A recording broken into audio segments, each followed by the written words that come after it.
Hello दोस्तों, मैं doctor Rajesh Kumar Pal आपका अपने चैनल पर स्वागत करता हूं। आज मैं फिर एक नए वीडियो के साथ आपके सामने उपस्थित हुआ हूं। आज का हमारा नया टॉपिक है सेंटर ऑफ मास अर्थात द्रव्यमान केंद्र। तो दोस्तों, समझते हैं कि सेंटर ऑफ मास क्या होता है। सेंटर ऑफ मास अर्थात द्रव्यमान केंद्र।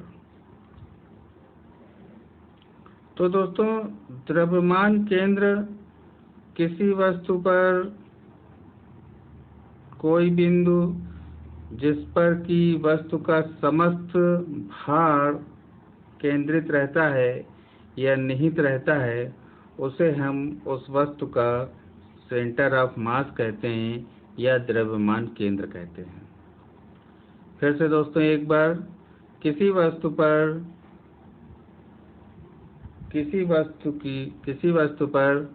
किसी बिंदु पर वस्तु का समस्त भार केंद्रित रहता है या निहित रहता है, उसे उस वस्तु का सेंटर ऑफ मास या द्रव्यमान केंद्र कहते हैं।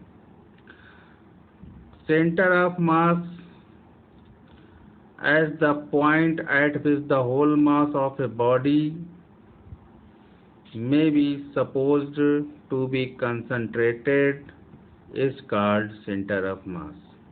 लिख लेते हैं दोस्तों इसकी definition. as the point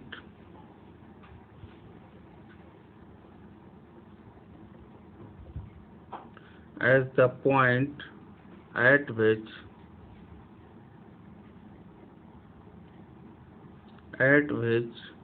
the whole mass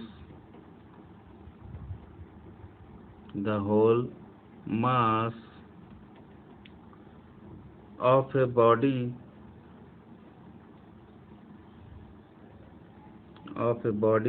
may be supposed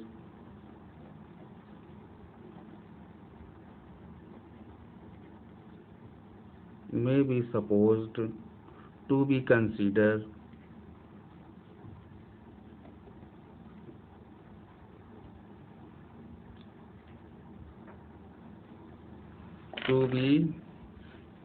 concentrated होगा दोस्तों, concentrated is called center of mass।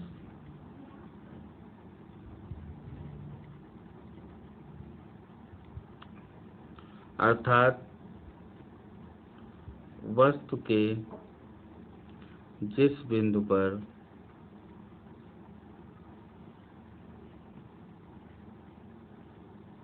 वस्तु का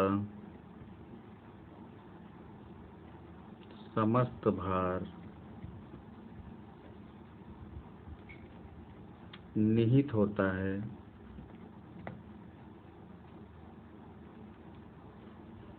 उसे उस वस्तु का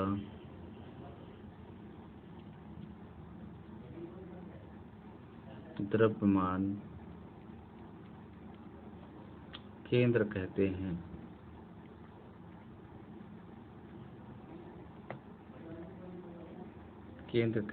दोस्तों, अब मान लेते हैं दोस्तों हमारे पास कोई वस्तु है। कि हमने मान लिया कि हमारे पास कोई एक वस्तु है जिसका सेंटर ऑफ मास यहाँ है, जिसको हम C से प्रदर्शित कर रहे हैं, और ये उसके दो पार्टिकल हैं। एक पार्टिकल ये है, एक पार्टिकल ये है दोस्तों। ये M1 है, ये M2 है, और मान लेते हैं दोस्तों ये है पॉइंट O। अब दोस्तों O बिंदु से C तक की दूरी हम मान लेते हैं कि दोस्तों ये XC है। O से M1 तक की दूरी हम मान लेते हैं दोस्तों X1 है। O से M2 की दूरी मान लेते हैं दोस्तों X2 है। सपोज दैट दोस्तों ये उसी तरीके से है। मान लेते हैं कि हमारे पास एक ये पेन है और इस पेन को हमें बैलेंस करना है दोस्तों। तो यहाँ पे हम बैलेंस नहीं करेंगे, नहीं हो रहा है। हम इसको इसके केंद्र पर ही बैलेंस कर सकते हैं, यानी जहाँ पर इसका समस्त भार निहित होगा। तो सेम इसी तरीके हम मानते हैं दोस्तों C वो बिंदु है जहाँ पर इसका समस्त भार निहित होगा। तो दोस्तों ये समझ में आ गया होगा कि ये XC क्या है, M1 M2 क्या है, ये सारी चीज़ें समझ में आ गई होंगी। लिख लेंगे इसी को हम लोग। तो XC इज इक्वल टू होता है centre of mass M1 X1 plus M2 X2 upon M1 plus M2। ये दोस्तों हम लोग फर्स्ट ईयर में भी पढ़ चुके हैं, इंटरमीडिएट वाला फर्स्ट ईयर।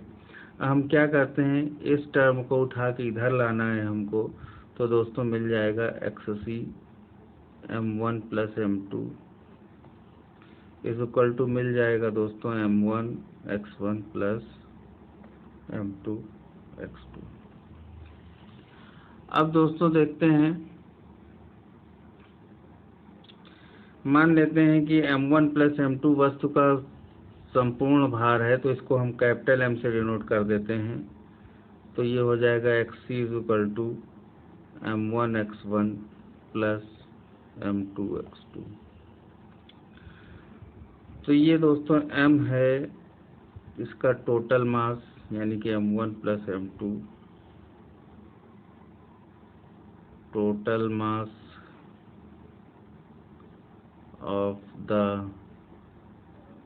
सिस्टम कह लीजिए या बॉडी कह लीजिए। तो दोस्तों इससे हम डिफाइन करेंगे सेंटर ऑफ मास। किसी वस्तु का सेंटर मास वह बिंदु है जिसकी केंद्र से दूरी XC होती है, XC है, और वो संपूर्ण द्रव्यमान के गुणनफल के बराबर होता है। इसकी डेफिनेशन इस तरीके से देंगे, किसी वस्तु का संपूर्ण द्रव्यमान तथा उसके द्रव्यमान केंद्र से उसकी दूरी तथा वस्तु के इंडिविजुअल द्रव्यमान, वस्तु के प्रत्येक कण के इंडिविजुअल द्रव्यमान तथा उसकी और मूल बिंदु से दूरी के गुणनफल के योग के बराबर होता है। ये दोस्तों हम लोग इसकी डेफिनेशन बनती है। तो ये डेफिनेशन हम लोग लिख देंगे। इसी तरीके से मान लेते हैं दोस्तों, ये जो हमारे पास फार्मूला बना है, ये जो फार्मूला आया है यहाँ से XC इज इक्वल टू ये M1 X1 plus M2 X2। मान लेते हैं दोस्तों किसी वस्तु में दो ही कण नहीं होंगे, M1 M2 नहीं होंगे, और भी बहुत सारे कण होंगे। तो हम मान लेते हैं कि N कण होंगे, तो Mn XN हो जाएगा दोस्तों। कैपिटल M अपॉन में आ जाएगा, तो कैपिटल M का मतलब हो गया कि प्रत्येक कण के द्रव्यमान का योग, अर्थात संपूर्ण द्रव्यमान। अब इसको हम दोस्तों इस तरीके से लिख सकते हैं, सिग्मा लगा देंगे MI XI upon sigma MI, जहाँ पे I इज इक्वल टू हो जाएगा दोस्तों 1 2 3 4, और ये सिग्मा एडिशन के लिए लगता है दोस्तों। अब हम इसको इस तरीके से लिख सकते हैं MI XI upon capital M। ये दोस्तों XC द्रव्यमान केंद्र आ गया दोस्तों। अब दोस्तों इसी तरीके से देखिए, हम मतलब ये तो हमने सिर्फ X डायरेक्शन के लिए निकाला है, Y डायरेक्शन में भी पार्टिकल होंगे, है ना दोस्तों। तो ये अगर हम Y डायरेक्शन के पार्टिकल के लिए मान लीजिए निकालते हैं XY, तो हो जाएगा MI YI upon capital M। ठीक है दोस्तों, ये हो जाएगा। इसी तरीके से सेंटर ऑफ मास अगर हम X एक्स डायरेक्शन के लिए लेते हैं तो दोस्तों ये तो आ जाएगा हमारा वाई के लिए, एक्स के लिए और जेड के लिए, तीनों के लिए हम निकाल सकते हैं। ये एक्स वाई आगे, ये दोस्तों एक्स सी था, ये हम इसको वाई सी कहेंगे। और इसी तरीके से हम जेड सी भी निकाल सकते हैं, sigma m i z i upon capital M. ये दोस्तों हमारा निकल आएगा। इसी तरीके से ये तीनों दिशाओं के लिए हो गया। और दोस्तों आर पोजीशन वेक्टर होता है, ये हम लोग जानते हैं। R i is equal to हम लोग लिख सकते हैं x i plus y i j plus z i k, ये दोस्तों लिखा जा सकता है। इसी तरीके से अगर हम पूरे वस्तु की बात करें, मतलब कोई वस्तु होगी तो उसमें एक्स दिशा में भी पार्टिकल होगा, वाई दिशा में भी पार्टिकल होगा, जेड दिशा में भी पार्टिकल होगा, एक्स वाई जेड तीनों ही डायरेक्शंस में पार्टिकल होंगे। तो उसको हम इस तरीके से डिनोट करेंगे दोस्तों, एक्स सी आई प्लस वाई सी जे प्लस जेड सी के, इस तरीके से। तो हम एक्स वाई जेड दिशा में नहीं बात करेंगे, हम पूरे वस्तु का समस्त भार जहाँ केंद्रित हो रहा होगा। अभी तक हम पहले हमने एक्स दिशा में लेकर के बात किया, फिर हमने वाई दिशा में लेकर के बात किया, फिर हमने वाई दिशा में लेकर के बात किया दोस्तों, फिर हमने जेड दिशा में लेकर के बात किया। तो इस तरीके से हम लोगों ने बात किया। ये समझ में आ रहा होगा, थोड़ी देर के लिए हिडन हो गया था ये एक्स दिशा के लिए, एक्स डायरेक्शन के लिए हमने निकाला ये m1 x1 plus m2 x2। ये कई पार्टिकल हो सकते हैं एक्स डायरेक्शन में, n पार्टिकल हमने मान लिया। और m अपान में लिखेंगे इसी फार्मूले से, यानी कि ये जो m है यहाँ पे अपान में आएगा। तो अपान में आएगा तो जितने पार्टिकल होंगे उसको जोड़ देंगे, वही टोटल सिस्टम का द्रव्यमान होगा। तो मान लेते हैं सिस्टम में n पार्टिकल हैं, तो m1 प्लस m2 ये टोटल जो है ये m के बराबर है, कैपिटल M के बराबर। तो हम इसको अब समराइज करके लिखा हमने, तो x c is equal to हो गया, ये सिग्मा लगा दिया, एम आई एक्स आई ये सब लिख दिया। तो आई की वैल्यू जहाँ 1 2 3 है, अब इसी को हम एम आई यानी कि संपूर्ण पार्टिकल के योग का द्रव्यमान, यानी कि संपूर्ण वस्तु का द्रव्यमान, ये हमने कैपिटल एम लिख दिया दोस्तों। इसी तरीके से हम वाई डायरेक्शंस के लिए भी निकाल लेंगे, जेड डायरेक्शन के लिए भी निकाल लेंगे। और फिर हम जानते हैं दोस्तों r is equal to x i plus y j plus z k होता है। तो अब हम मतलब कंबाइंड करके अगर दोस्तों हम लोग लिखेंगे तो ये इस तरीके से लिखेंगे। तो अब आर सी कितना हो जाएगा दोस्तों, आर सी हो जाएगा एम आई आर आई, यानी कि अब एक्स वाई नहीं लिखेंगे दोस्तों, अब हम तीनों ही दिशाओं में लिख रहे हैं, और ये कैपिटल एम हो जाएगा। ये दोस्तों हमारे पूरी वस्तु का द्रव्यमान केंद्र हो जाएगा दोस्तों। समझ में बात आ रही होगी दोस्तों आप सभी को। तो ये दोस्तों हमारा द्रव्यमान केंद्र है, इसको हम लिख सकते हैं the sum of the moments of all particles of any system about the center of mass of that system will always be 0। तो दोस्तों होता क्या है कि if the origin of a reference frame coincide with the center of mass then RC is equal to 0। यदि किसी frame of reference का origin जो है, ओरिजिन अगर सेंटर ऑफ मास पे कोइंसिडेंट होता है, यानी कि ओवरलैप होता है, एक साथ होते हैं, तो हम कहते हैं कि उसका सेंटर ऑफ मास क्या होता है, 0 होता है दोस्तों। तो खैर ये नहीं पूछा जाएगा आपसे इतना डिटेल में, आपसे यहीं तक पूछा जाएगा, तो आप इसको अच्छे से प्रिपेयर कर लीजिएगा। तो दोस्तों एक ये टॉपिक था आपका सेंटर ऑफ मास का, तो आई होप कि आप लोगों को ये समझ में आ गया होगा। अब इसके बाद आता है motion of the centre of मास, यानी कि सेंटर ऑफ मास का मोशन कैसे होता है दोस्तों। तो सेंटर ऑफ मास का मोशन हम लोग डिस्कस करेंगे, तो चलिए डिस्कस करते हैं इसको।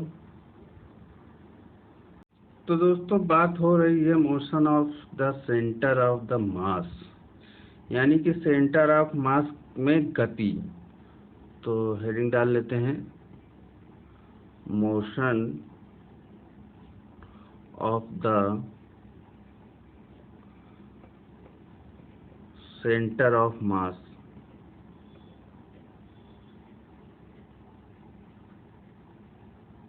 अर्थात द्रव्यमान केंद्र की गति। तो दोस्तों ये समझना है हम लोगों को।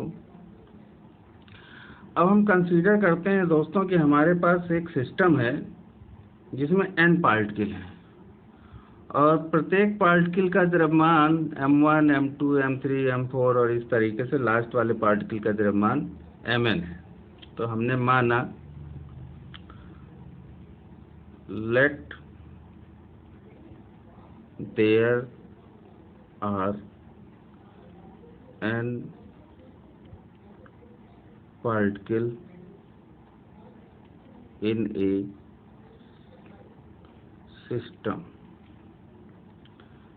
and m1, m2, m3 and so on mn are the mass of these particles।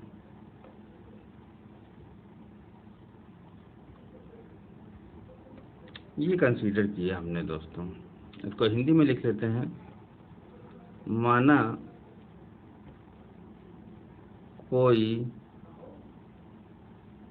निकाय n कणों से मिलकर बना है।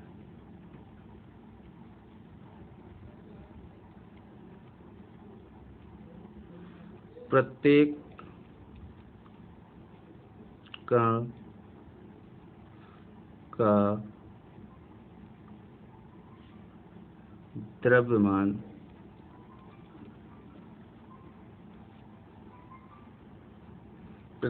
का द्रव्यमान क्रमशः m1,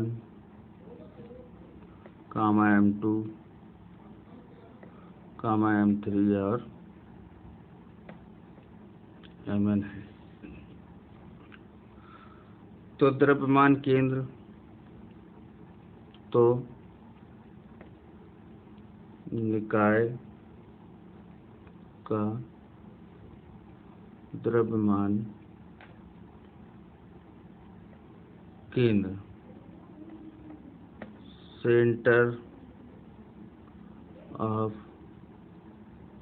mass of the system. तो ये कितना होगा दोस्तों? ये होगा capital M RC is equal to M1R1 M2R2 plus M3R3 plus, और ये कहाँ तक जाएगा दोस्तों? MnRn तक जाएगा। अब दोस्तों देखिए, हम यहाँ से अगर RC को रोकें और M को हटाएं तो M इधर अपान में आ जाएगा दोस्तों।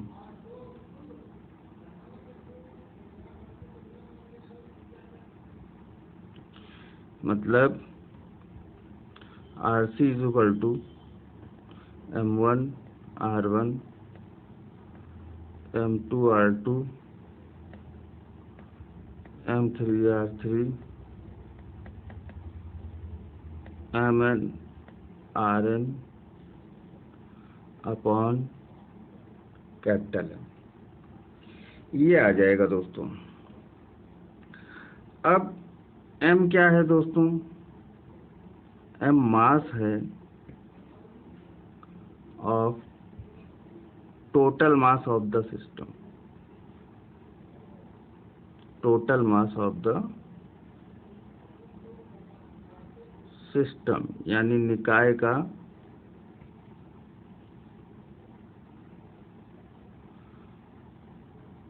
कुल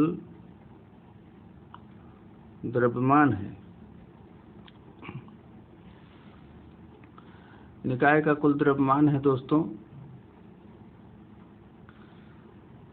अब हम क्या करते हैं कि इसको टी की रिस्पेक्ट में डिफरेंशिएट करते हैं। इक्वेशन नंबर 1 को differentiate equation number 1 with respect to T, तो हमको मिल जाएगा D R C upon D T. 1 upon M constant है दोस्तों, m1 D R 1 upon D T plus m2 D R 2 upon D T plus mn D R N upon D T. ये सब दोस्तों vector quantity है, ये सारी vector quantity हैं, position vector होता है। ठीक है दोस्तों, अब देखो ये पोजीशन अपॉन टाइम वेलोसिटी होती है दोस्तों। तो हम इसको लिख सकते हैं vc 1 upon m m1 v1 m2 v2 plus mn vn तरीके से आ जाएगा दोस्तों। अब हमने कहा कि vc जो है, ये vc ये सेंटर ऑफ मास की वेलोसिटी है, ये सेंटर ऑफ मास की वेलोसिटी है। vc क्या है? वेलोसिटी ऑफ सेंटर ऑफ मास, यानी द्रव्यमान केंद्र का वेग है दोस्तों। अब अगर इसको हम एक बार और डिफरेंशिएट कर दें इसी को, तो हमको क्या मिल जाएगा? इक्वेशन नंबर 2 बन गई। Differentiate equation number 2 with respect to T, यानी टी के सापेक्ष हम इसको एक बार और डिफरेंशिएट कर दें तो हमको मिल जाएगा D V C upon D T 1 upon m m1 D V 1 upon D T 1 D T और D V 2 upon D T plus यहाँ पे m2 आएगा दोस्तों, plus mn D V N upon D T.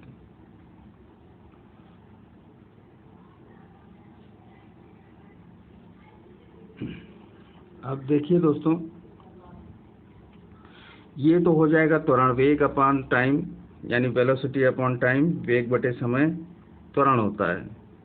तो ये हो जाएगा ac, त्वरण को a से डिनोट करते हैं, एक्सेलरेशन को a से डिनोट करते हैं। m1 a1 ये भी सब वेक्टर क्वांटिटी है, m2 a2 plus mn an। ये दोस्तों एक्सेलरेशन आ जाएगा। अब अगर हम इस m को उठा करके इधर ले जाएं तो ये कितना हो जाएगा दोस्तों? ये हो जाएगा capital M AC is equal to m1 a1 plus m2 a2 plus mn an। ये दोस्तों इस तरीके से हमको मिल जाएगा। इसको हम कह देंगे क्वेश्चन नंबर 3। अब देखो दोस्तों, न्यूटन्स का सेकंड लॉ हमारा कहता है F=ma होता है। तो m AC F1 plus F2, क्योंकि M1 A1 तो F1 हो जाएगा, M2 A2 F2 हो जाएगा, और इसी तरीके से MN AN FN हो जाएगा। ये सारी वेक्टर क्वांटिटी हैं दोस्तों।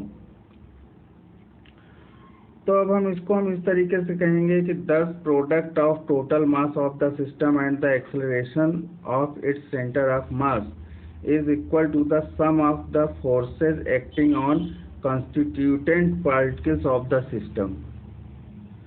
अर्थात निकाय का द्रव्यमान तथा द्रव्यमान केंद्र के त्वरण के गुणनफल प्रत्येक पार्टिकल पर लगने वाले बलों के योग के बराबर होता है। The product of total mass of the system and the acceleration of its centre of mass is equal to the sum of the forces acting on the constituent particle of the system. तो मैं लिखे दे रहा हूं दोस्तों, product of total mass of the system and the acceleration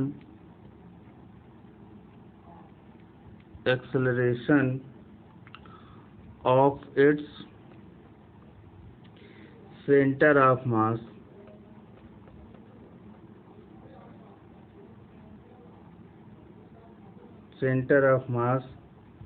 is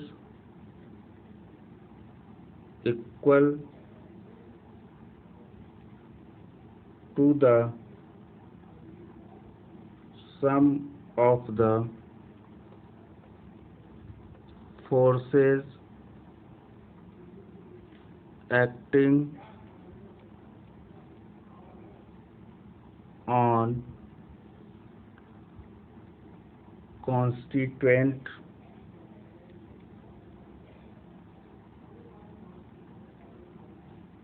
particles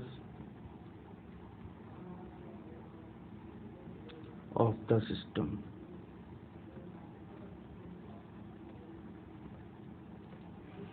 अर्थात निकाय के कुल द्रव्यमान तथा द्रव्यमान केंद्र के त्वरण का गुणनफल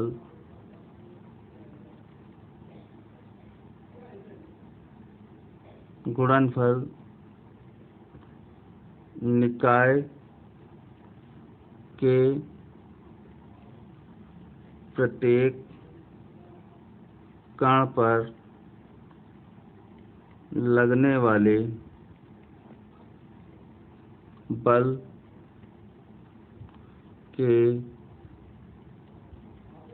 योग के बराबर होता है।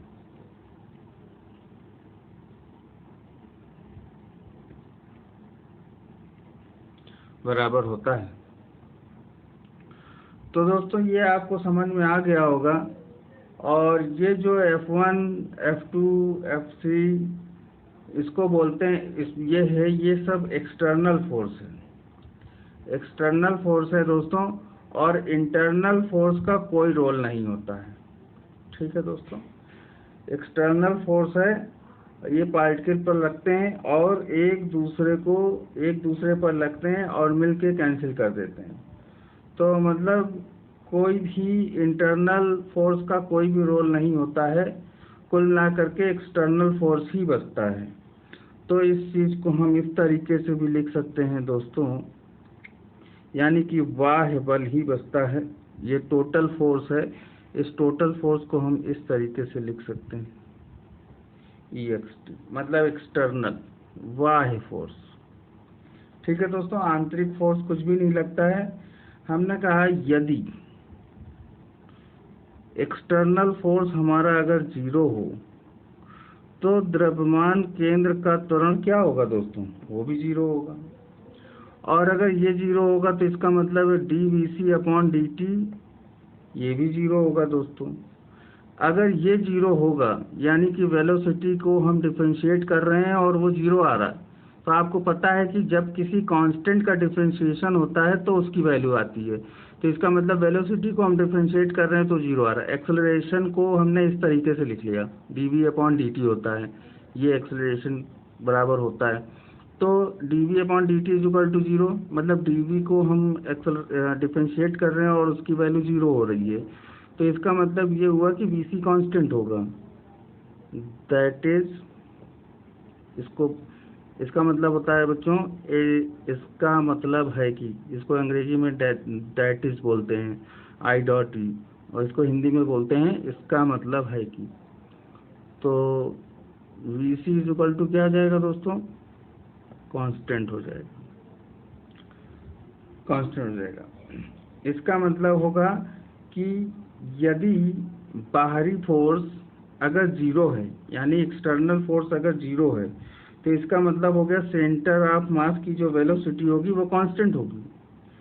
अगर ये 0 है दोस्तों, एक्सटर्नल फोर्स 0 है, तो सेंटर ऑफ मास की जो वेलोसिटी होगी वो कांस्टेंट होगी। इसका मतलब है कि इफ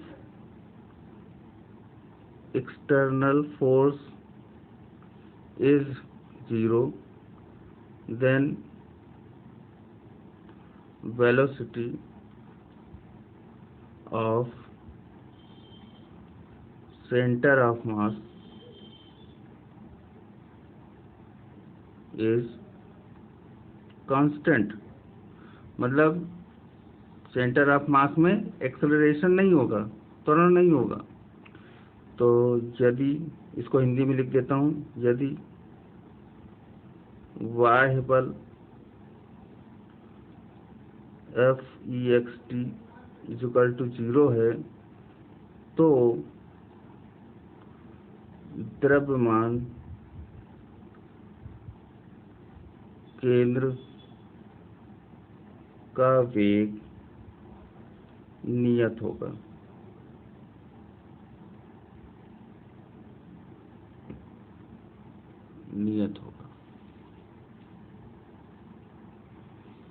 ये है दोस्तों, इसको मैं एक बार, क्योंकि ये छिप गया था तो मैं इसको एक बार फिर से बोल रहा हूँ दोस्तों। ये तो समझ में आ गया होगा दोस्तों। इसको हमने टोटल फोर्स है, इसको हमने एक्सटर्नल फोर्स लिख लिया Fext। हमने कहा यदि ये 0 हो जाए, यदि ये 0 होगा तो एक्सेलरेशन 0 हो जाएगा, और एक्सेलरेशन को हमने इस तरीके से लिख लिया dV/dt, ये भी 0 है। तो डिफरेंशिएशन जब हम किसी चीज़ का करते हैं और उसकी वैल्यू 0 आती है तो इसका मतलब है वो कांस्टेंट है। इसका मतलब ये हुआ कि Vc यहाँ पर कांस्टेंट है। तो यही मैंने कहा कि यदि बाह्य बल यानी कि Fext अगर 0 हो तो द्रव्यमान केंद्र का वेग क्या होगा, नियत होगा, नियत वेलोसिटी से वो गति करेगा। If external force is 0, velocity of centre of mass is constant. तो दोस्तों समझ में आ गया होगा, इसमें किसी को कोई प्रॉब्लम नहीं होगी।